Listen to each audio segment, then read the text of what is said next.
जय हिंद दोस्तों एक बार फिर स्वागत है आपका हमारी क्लास में।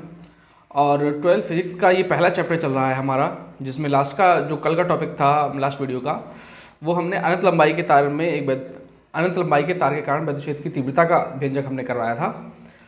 और जो गॉस की प्रमेय हमारा जो टॉपिक चल रहा है उसके अनुप्रयोग चल रहे हैं, और उसके अनुप्रयोग में ही हमने अनंत लंबाई के तार की विद्युत क्षेत्र की तीव्रता का व्यंजक हमने लास्ट वीडियो में कराया था आपके लिए। और उसी से संबंधित दोस्तों शुरू करते हैं बिना किसी देरी के लिए आज का टॉपिक। देखिए दोस्तों, ये है हमारा आज का टॉपिक। क्या है कि अनंत विस्तार की आवेशित समतल अचालक शीट के कारण विद्युत क्षेत्र की तीव्रता। देखिए लास्ट टॉपिक में हमने कहा था कि अनंत लंबाई के तार के कारण विद्युत क्षेत्र की तीव्रता, और यहाँ पर हम निकाल रहे हैं कि अनंत विस्तार की आवेशित समतल अचालक शीट है एक। अब देखिए एक शीट है, तो हम एक शीट बना लेते हैं। ये एक शीट है।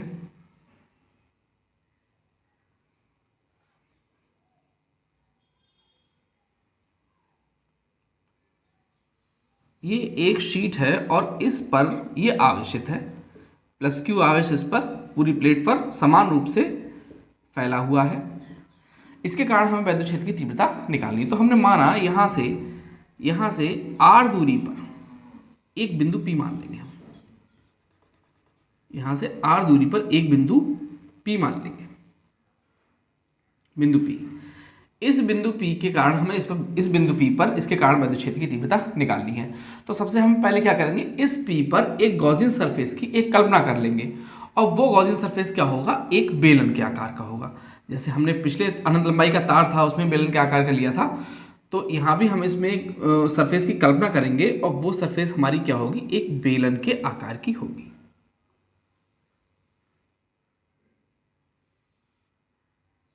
ये हमारा एक बेलन बन के तैयार हो गया,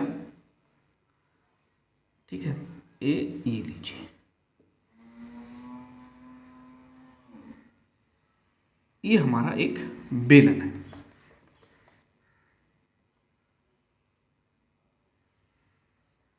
ठीक है। अब देखिए ये हमारा बेलन। अब इसके तीन पृष्ठ हैं, एक पृष्ठ ये है, एक पृष्ठ ये है, और एक पृष्ठ ये है। तो सबसे पहले हम क्या करेंगे, इन तीनों पृष्ठ के छोटे छोटे भागों में डिवाइड करेंगे। जैसे हमने क्या करें, यहाँ पे एक सूक्ष्म क्षेत्रफल हमने यहाँ पे लिया था, एक सूक्ष्म क्षेत्रफल हमारा इस पृष्ठ पर है, और एक सूक्ष्म क्षेत्रफल हमारा ये पृष्ठ पर है। तीनों पृष्ठों पर हम क्या करेंगे, फ्लक्स निकालेंगे, और उन फ्लक्सों की सहायता फ्लक्स निकालेंगे, उन्हें जोड़ेंगे, और उन फ्लक्सों की सहायता से हम विद्युत क्षेत्र की तीव्रता निकालते हैं। तो ये तीन पृष्ठ ले लेंगे। अब हम सबसे पहले क्या देखते हैं, इन तीनों पृष्ठों पर विद्युत क्षेत्र और उनकी दिशा के बारे में जानते हैं कि आखिर वो किस प्रकार होती है। अब देखिए ये हमने पृष्ठ यहाँ पर मान लिया, ये पृष्ठ है हमारा S1, ये पृष्ठ मान लिया हमने हमारा है S2, और ये पृष्ठ मान लिया हमारा है S3, ठीक है। ये जो भाग है हमारा यहाँ पर, ये हमने ले लिया, इसका क्षेत्रफल है dA1 सूक्ष्म क्षेत्रफल। ये पूरा क्षेत्रफल है, इसको हमने सूक्ष्म क्षेत्रफल में बांट लिया, और वो सूक्ष्म क्षेत्रफल ले लिया dA1। इस वाले का हमने सूक्ष्म क्षेत्रफल जो है वो हमने ले लिया dA2, और ये वाला सूक्ष्म क्षेत्रफल है वो ले लिया हमने dA3 S3 का, ठीक है। अब देखिए प्लस है ये, तो यहाँ से अब ये शीट ऐसे खड़ी हुई है, ऐसे है, और जो इसमें से विद्युत क्षेत्र निकल रहा है वो ऐसे निकल रहा है, इस दिशा में। भाई अब इस नीचे को तो जाएगा नहीं, ये प्लेट ऐसी है और ये आवेशित है तो ये कहाँ के लिए जाएगा, इस तरफ को निकल के जाएगा। मतलब जो इसमें जो दिशा है विद्युत क्षेत्र की वो क्या है, ई है, ये है। अच्छा अब ये बेलन है, चूंकि इसमें एक क्या है, बेलन है, बेलन भी इसी दिशा में है, तो बेलन का ये पृष्ठ है, ये क्या है, ये पृष्ठ है S2। अगर यहाँ से अब इसी दिशा में क्षेत्र जा रहा है तो इसका जो क्षेत्रफल है उसकी दिशा क्या होगी, क्षेत्रफल का मुंह भी इस साइड में है, तो उसकी दिशा भी क्या होगी, इसी साइड में होगी। मतलब ये जो हमारा dA है, ये जो dA2 क्षेत्रफल है, इसकी दिशा भी क्या होगी, वो भी इसी साइड में होगी। अच्छा S2 पर आ जाओ, इसकी अब देखो ये प्लस है, ये भी इसी दिशा में, मतलब प्लस इधर होगा, और जो विद्युत क्षेत्र बल रेखाएं जब जा रही होंगी क्या होंगी, वो इधर को जा रही होंगी, इधर भी जाएंगी और इधर भी जाएंगी। अगर ये एक प्लस है तो इसमें क्या हुआ, चार तरफ को विद्युत बल रेखाएं निकलती हैं, हर तरफ को, ठीक है। अब ये है इस तरह से, तो विद्युत बल रेखाएं केवल किधर को निकलेंगी, इस साइड में निकलेंगी और इस साइड में, क्योंकि ये एक समतल प्लेट है। अगर एक गोलाकार होता वो चार तरफ की निकलती, लेकिन यहाँ पर ये क्या है, समतल प्लेट है। तो वैद्युत रेखा हमेशा प्लस से माइनस की तरफ चलती है, तो प्लस से बाहर की तरफ निकलती है। तो ये प्लस से बाहर की तरफ निकली और इधर प्लस से बाहर की तरफ निकली, मतलब तो ये वैद्युत रेखा की जो दिशा होगी ई की, वो क्या होगी, इधर को ई होगी। और जो ए है हमारा डी ए, इसका क्षेत्रफल का मूव भी इधर को है, तो इसकी दिशा भी जो DA2 होगी वो भी हमारी ए होगी। ठीक है, अब इस तीसरे प्रश्न पे आ जाइए। तीसरा प्रश्न हमारा क्या कहता है, इसका क्षेत्रफल क्या है, ऊपर की तरफ है। ये देखिए क्षेत्रफल तो DA3 की दिशा तो होगी ये, और ई की दिशा जो होगी वो यहाँ पर हमारी क्या होगी, ई की दिशा जो होगी वो हमारी ये होगी। ठीक है, तो यहाँ जो होगा, जो कोण थीटा जो होगा वो होगा 90 डिग्री। यहाँ पर थीटा जो होगा वो सेम दिशा है, तो थीटा बराबर यहाँ भी 0 होगा और थीटा बराबर यहाँ भी 0 होगा। तो दोस्तों ये हो गया हमारा चित्र फाइनली कंप्लीट। अब आते हैं हम अपने सूत्र पर, मतलब निकालने पर, फॉर्मूला कैसे निकाला जाए। तो देखिए सबसे पहले हम लेते हैं कि S1 ये DA1 है, तो पृष्ठ S1 पर विद्युत फ्लक्स कि पृष्ठ S1 पर विद्युत फ्लक्स जो होगा वो क्या होगा, तो S1 फ्लक्स देखिए क्या होगा, डी फाई सूक्ष्म क्षेत्रफल है, डी फाई बराबर क्या सूत्र होता है हमारा, EDA cos theta, d phi one बराबर EDA1 cos थीटा। अच्छा अब हम क्या करेंगे, ये था हमारा सूक्ष्म क्षेत्रफल। सूक्ष्म पृष्ठ से, पृष्ठ S1 क्या है, ये सूक्ष्म है, तो इस पूरे पृष्ठ से गुजरने वाला फ्लक्स क्या होगा, तो पूरे पृष्ठ से गुजरने वाला फ्लक्स, पूरे पृष्ठ से फ्लक्स कितना गुजरेगा, तो हम क्या करेंगे, इसका इंटीग्रेशन कर देंगे। D phi one equals to E बाहर ले लेंगे, इंटीग्रेशन DA1 cos थीटा। अच्छा थीटा का मान यहाँ पर क्या है, 0 है, थीटा का मान 0 है। अच्छा अब इसको देखो डी फाई वन है, इसका इंटीग्रेशन करेंगे तो हमारा आ जाएगा फाई वन बराबर ई इंटीग्रेशन DA1 और ये हो जाएगा, इसका मान हो जाएगा 1। अब देखो सोचने वाली बात क्या है, ये एक बेलन है, तो बेलन के ये वाले और ये वाले दोनों पृष्ठ हमारे समान होते हैं। इसका क्या मतलब है कि जो A1 और बराबर A2, ये दोनों क्षेत्रफल जो हैं A1 और A1 समान है, तो जो हमारा DA1 और DA2 होगा वो भी हमारा दोनों कैसे होंगे, समान होंगे। DA2 दोनों हमारे कैसे होंगे, समान होंगे। तो इन दोनों को मान लिए, इसका पूरा क्षेत्रफल मान लिए, A1 और A2 हमने मान लिए क्या है, A है, A1 और A2 हमने क्या मान लिए, A के बराबर मान लिए। तो अगर हम इसका इंटीग्रेशन करेंगे फाई वन बराबर, इसका इंटीग्रेशन क्या होगा, तो पूरा क्षेत्रफल के बराबर होगा। तो पूरा क्षेत्रफल हमारा क्या है, ये A है, तो ये हो जाएगा हमारा EA, ये हमारा फाई वन आ गया EA। इसको अगर हम फर्स्ट मान लेंगे इक्वेशन, ठीक है, क्यों, क्योंकि ये DA1 था, DA1 ये, अब हम दोनों पृष्ठ बराबर हैं तो पूरा पृष्ठ हमने A मान लिया है। जब हम DA1 का इंटीग्रेशन करेंगे तो हमारा कितना आ जाएगा, A आ जाएगा। ठीक है, तो ये हो गई पृष्ठ S1 के कारण विद्युत फ्लक्स। सेम अब हम निकालेंगे पृष्ठ S2 पर विद्युत फ्लक्स, पृष्ठ S2 पर। S2 हमारा क्या है, ये वाला सूक्ष्म पृष्ठ है, सूक्ष्म पृष्ठ छोटा वाला जो हमने माना है ये वाला। तो सेम हम क्या करेंगे, डी फाई टू बराबर EDA2 cos थीटा। ठीक है, तो संपूर्ण पृष्ठ से पूरे पृष्ठ से गुजरने वाला फ्लक्स। अब पूरे पृष्ठ से फ्लक्स कितना गुजरेगा, तो क्या करेंगे, इंटीग्रेशन कर लेंगे। डी फाई टू बराबर ई इंटीग्रेशन DA2 cos थीटा, यहाँ भी 0 है, यहाँ भी थीटा का मान क्या है, 0 है, तो ये भी हमारा क्या हो जाएगा, इसका इंटीग्रेशन हो जाएगा फाई टू बराबर ई। अब DA2, चूँकि DA2 भी DA2 के बराबर है, तो इसका भी जो क्षेत्रफल अगर हम इसका इंटीग्रेशन करेंगे DA2 का, तो इसका भी क्या हो जाएगा, DA1 और DA2 दोनों बराबर हैं, तो इसका भी क्षेत्रफल क्या आ जाएगा, A आ जाएगा। मतलब ये आ गया, ये आ गया हमारा फाई टू, समीकरण सेकंड। ठीक है, अब देखिए जरा, अब आ जाओ तीसरे प्रश्न पर। सूक्ष्म पृष्ठ S3 पर वैद्युत फ्लक्स। यहाँ की कंडीशन थोड़ी सी अलग है क्योंकि यहाँ थीटा क्या है 90 डिग्री है, तो यहाँ ले लेंगे d∅3 equals to E/d∅A cos theta. अब पूरे पृष्ठ से गुजरने वाला फ्लक्स, पूरे पृष्ठ से गुजरने वाला फ्लक्स, पूरे पृष्ठ से कितना गुजरेगा, तो क्या करेंगे इंटीग्रेशन कर देंगे d∅3 equals to integration dA cos 90 degree. अब यहाँ cos 90 का मान क्या होता है 0, ये हो जाएगा हमारा ∅3 A3, ठीक है। ∅3 बराबर क्या हो जाएगा E इंटीग्रेशन dA3 और cos 90 का मान होता है 0, मतलब हमारा ∅3 का मान जो आया वो क्या आया 0 आया। ये हो गई थर्ड, ∅3 का मान क्या आया 0 आया। अब हम क्या करेंगे कि इस पूरी आकृति पर फ्लक्स, तो पूरे संपूर्ण पृष्ठ यहाँ लिख रहे हैं कि संपूर्ण पृष्ठ से गुजरने वाला फ्लक्स, संपूर्ण पृष्ठ से फ्लक्स कितना गुजरेगा, फाई बराबर क्या हो जाएगा ∅1 प्लस ∅2 और प्लस ∅3।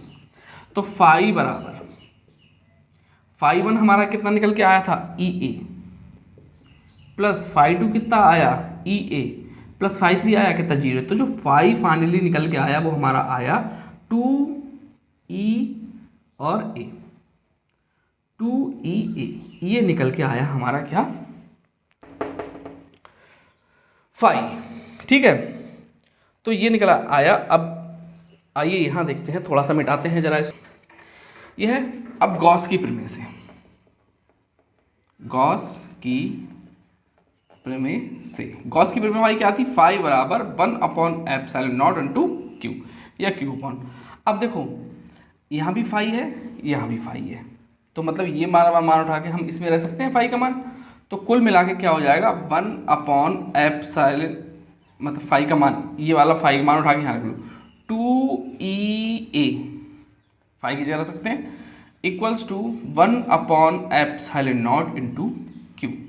यहाँ से हम E का मान निकालें, हम वैद्युत क्षेत्र की तीव्रता ही तो निकालनी है। E बराबर क्या हो जाएगा, ऊपर रख लो Q और नीचे हमारा क्या है 2 इंटू A और इंटू ε0, ठीक है।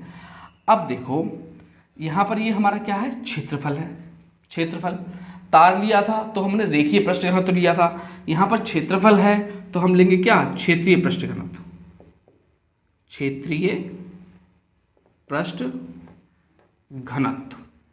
क्षेत्रीय पृष्ठ घनत्व सिग्मा बराबर होता है Q अपॉन A। यहाँ से अगर हम Q का मान निकालें तो क्या आ जाएगा सिग्मा A, ये मान उठा के इसमें रख दो फटाफट। तो E बराबर हमारा आया, ऊपर क्या है n sigma A upon 2A into ε0। A से A हमारा कट गया तो E जो निकल के आया निकल गया सिग्मा अपॉन 2ε0, और यही होगी हमारी वैद्युत क्षेत्र की तीव्रता इस पृष्ठ के कारण, ठीक है। तो यहाँ हमारा ये डेरिवेशन कंप्लीट होता है। आइए करते हैं नेक्स्ट क्वेश्चन हमारा। अब देखिए नेक्स्ट टॉपिक जो है हमारा वो क्या है, वो है कि समान पृष्ठ घनत्व की धन तथा ऋण आवेशित प्लेटों के बीच तथा बाहर वैद्युत क्षेत्र की तीव्रता। मतलब यहाँ पर क्या है, दो प्लेटें हैं, एक धन की है और एक ऋण की है, एक ऋणावेशित है एक धनावेशित है। तो दो प्लेट बनाते हैं हम जरा, देखिए एक ये प्लेट है हमारी, ठीक है, ये हमारी प्लस धनावेशित है और एक प्लेट जो है हमारी वो ऋणावेशित है।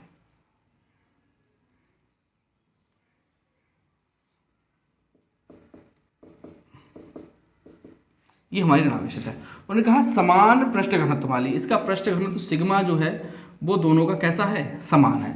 तो उन्होंने कहा कि इस प्लेट के बीच और बाहर वैद्युत क्षेत्र की तीव्रता हमें निकालनी है, बीच में कितनी है और बाहर कितनी है, ठीक है। तो आइए अब थोड़ा जरा इसकी क्षेत्रफल की दिशा देख लेते हैं कि आखिर वो कैसे कैसे क्या क्या होगी। अब देखो, अब ये दो प्लेटें हैं, यहाँ पर प्लस है, यहाँ माइनस है, ये हमने मान ली प्लेट ए है और ये हमने मान ली प्लेट बी है।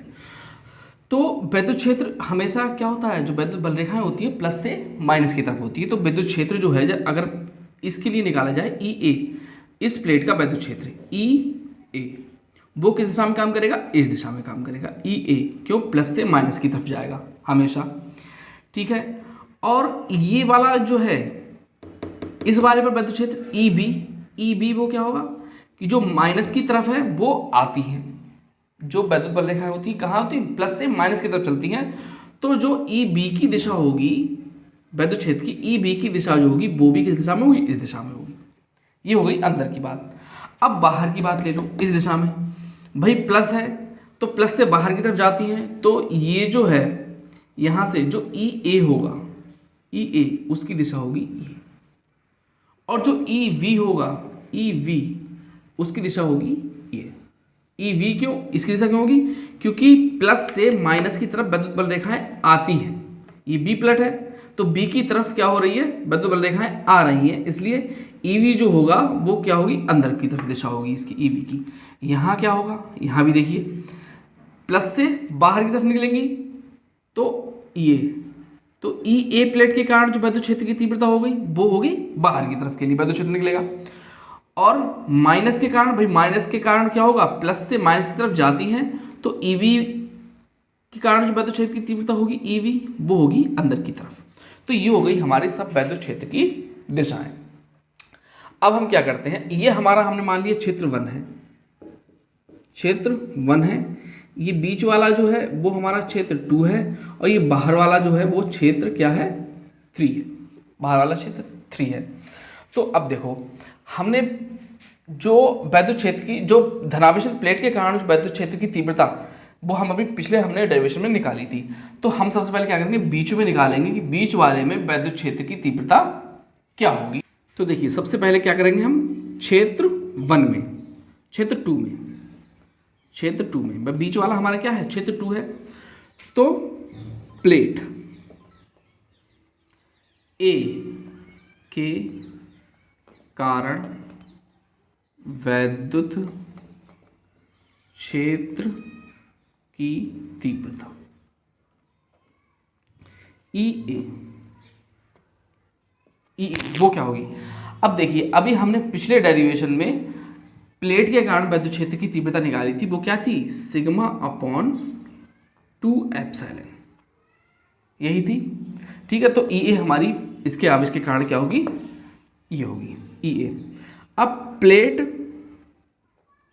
बी के कारण वैद्युत क्षेत्र की तीव्रता, प्लेट बी के कारण, प्लेट बी के कारण हमारी क्या होगी, ई वी बराबर सिग्मा अपॉन 2 एप्सिलॉन नॉट। वो भी सेम होगी। सेम क्यों होगी, देखिए दोनों के पृष्ठ घनत्व तो कैसे हैं, समान है, और दोनों ही पर क्या आवेश है, एक पर प्लस आवेश है, एक पर माइनस आवेश है। तो आवेश से यहाँ कोई फर्क नहीं पड़ेगा, दोनों प्लेट हैं समान ही। आवेश से केवल दिशा पे फर्क पड़ सकता है, बस दिशा, देखिए दिशा का ही फर्क पड़ेगा, बाकी वैद्युत क्षेत्र पर कोई फर्क पड़ने वाला नहीं है। तो वैद्युत क्षेत्र जो है हमारा वो कैसा रहेगा, वो सेम ही रहेगा। जितना वैद्युत क्षेत्र E1 पर, E पर होगा, उतना ही वैद्युत क्षेत्र EA पर होगा, बस दिशाएं विपरीत होंगी, ठीक है। तो अब हम क्या करेंगे, क्षेत्र 2 में टोटल निकालेंगे कुल वैद्युत क्षेत्र, प्लेट ए व बी के बीच कुल वैद्युत क्षेत्र। कुल वैद्युत क्षेत्र क्या होगा, E बराबर, इसको हम जोड़ लेंगे ई ए प्लस ई बी। प्लस क्यों, देखो दोनों की दिशा, ई ए की भी दिशा इधर है, ई बी की दिशा भी, दोनों सेम दिशा में है, तो ये जुड़ जाएंगे। तो क्या हो जाएगा, सिग्मा अपॉन 2 एप्सिलॉन और plus sigma upon 2 epsilon not, ठीक है। अगर हम इन दोनों को जोड़ेंगे, देखिए दोनों सेम है, तो क्या हो जाएगा, 2 सिग्मा अपॉन 2 एप्सिलॉन नॉट। तो 2 से 2 कट जाएगा, तो E बराबर हमारा कितना निकल के आएगा, सिग्मा अपॉन एप्सिलॉन नॉट, ठीक है। ये आ गई हमारी क्या कहे कि जो बीच में वैद्युत क्षेत्र। ठीक है, अब हमें बाहर निकालना है, बाहर कितना होगा। देखिए क्षेत्र 1 अगर हम निकालें क्षेत्र 1 में तो प्लेट A1 के कारण, क्षेत्र 1 में प्लेट A1 के कारण वैद्युत क्षेत्र, A1 के कारण वैद्युत क्षेत्र अगर इसमें निकाला जाए बाहर वाले क्षेत्र में, तो EA बराबर हमारा क्या होगा, वही निकाल लो, सिग्मा अपॉन 2 एप्सिलॉन नॉट। और ऐसे ही EV में अगर निकाला जाए, EV बराबर तो भी क्या होगा, सिग्मा अपॉन 2 एप्सिलॉन नॉट। अगर कुल क्षेत्र निकाला जाए, कुल क्षेत्र E, तो यहाँ पर क्या होगा, EA माइनस EB। क्यों, क्योंकि EA की दिशा इधर को है और EB की दिशा इधर को है, तो क्या हो जाएगा, sigma upon 2 epsilon not minus sigma upon 2 epsilon not, ये दोनों कट जाएंगे, मतलब E बराबर क्या आ जाएगा, 0 आ जाएगा। अगर ऐसे ही हम क्षेत्र 3 का निकालें तब भी हमारा क्या आएगा, आप क्षेत्र 3 का भी देख लो, क्षेत्र 3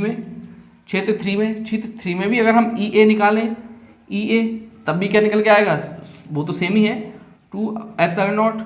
और EB बराबर क्या होगा, ये भी सिग्मा अपॉन 2 एप्सिलॉन नॉट होगा।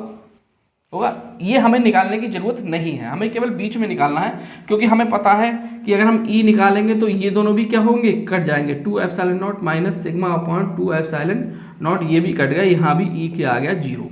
मतलब जो प्लेटों के बाहर होगा, चाहे यहाँ हो चाहे यहाँ हो, यहाँ पर जो वैद्युत क्षेत्र होगा वो 0 होगा, 0 होगा। और यहाँ अगर क्षेत्र 2 की बात करें बीच में, तभी जुड़ेगा, तभी निकल के आएगा हमारा ये। तो हमें बाहर की जरूरत नहीं है, हमें कहाँ का निकालना है, केवल अंदर का, और केवल अंदर का निकल के हमारा ये आ गया। बाहर का जो होता है वैद्युत क्षेत्र हमारा 0 होता है। ठीक है, तो दोस्तों आज का जो वीडियो हमारा यहीं समाप्त होता है। आगे हम और बहुत सारे डेरिवेशन करने वाले हैं इसी में, गॉस की प्रमेय से संबंधित, और ये बहुत ही ज़्यादा इंपॉर्टेंट है, जो आपके एग्जाम्स के लिए बहुत ही ज़्यादा इंपॉर्टेंट होने वाले हैं। और दोस्तों अगर ये वीडियो आपको पसंद आ रहे हैं तो प्लीज़ लाइक कीजिए और सब्सक्राइब कीजिए हमारा चैनल, और बेल आइकन को प्रेस करना मत भूलिए, क्योंकि उससे हमारी आपको नई वीडियो मिलती रहेंगी। तब तक के लिए जय हिंद।